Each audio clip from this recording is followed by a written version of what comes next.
you have messed up, messed up.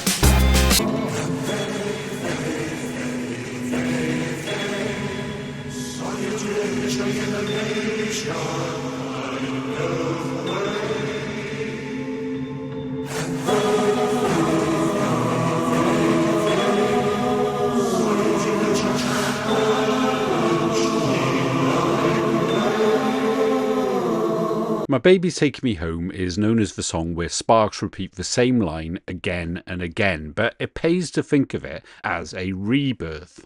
Up until Little Beethoven, they always played within genre conventions. Whether they were a British glam rock band or a disco band or new wave, they always had that rule book to hand, and now they're home and they're writing their own rules for their own genre, and they'll follow these rules for decades. It's all lashed out here on side A of Little Beethoven with that amazing release of tension. And that whole first side of the album, it works as a kind of overture. It's previewing what's to come now that Sparks are home and they can do whatever they like.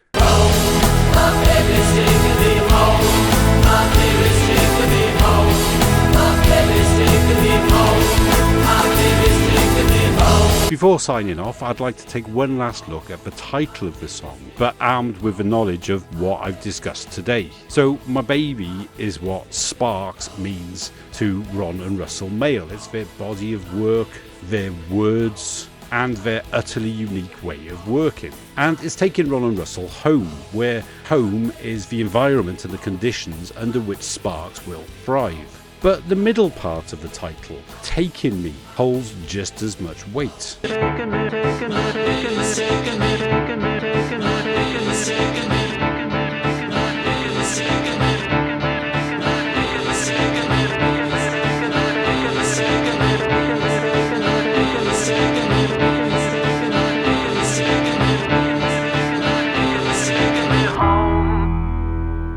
They're being taken home, they're passengers, and that's pretty apt given all the transport references on the previous album with ships at sea and Aeroflot and Bullet Train. But it's Ron and Russell's baby, Sparks itself, that's doing the driving. It's this songwriting that's calling the shots. Back in 1986, they sneered at the idea of making music that you can dance to, offering a symphony tonight or perhaps a little jazz as a more sophisticated alternative. And that was probably just a joke, contrasting how classy this music is against seemingly disposable dance pop music. But one of Sparks' tricks is to always develop and mutate ideas from previous albums. So this idea took hold and was expressed in a different way when the Symphony Tonight and a little jazz became Gratuitous sax and senseless violins. It became a prediction for where they were going. So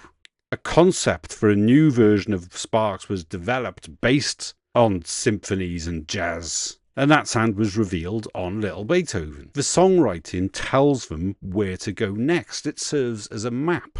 It feels as if they're writing their own career as they go along, with the big story of Sparks being just as important as any one song. And every album that I've talked about today has a core theme of Sparks fixing the problem that's preventing them from making an album like Little Beethoven. For Music That You Can Dance To, they were blocked by a hostile label boss. And then for interior design, they were building a new studio, a new home for the band, and wanted to take that existing Sparks song and transport it into their new environment. But then, after the disaster of My the Psychic Girl, Gratuitous Sax and Senseless Violins was an album designed to revitalise their career, to bring them fame and recognition again. For Plagiarism, they weren't allowed to say anything new, and so for Balls, the only option was to crash the gate and to regain control over their own career. So that's 5 albums, all in the name of making Little Beethoven. And now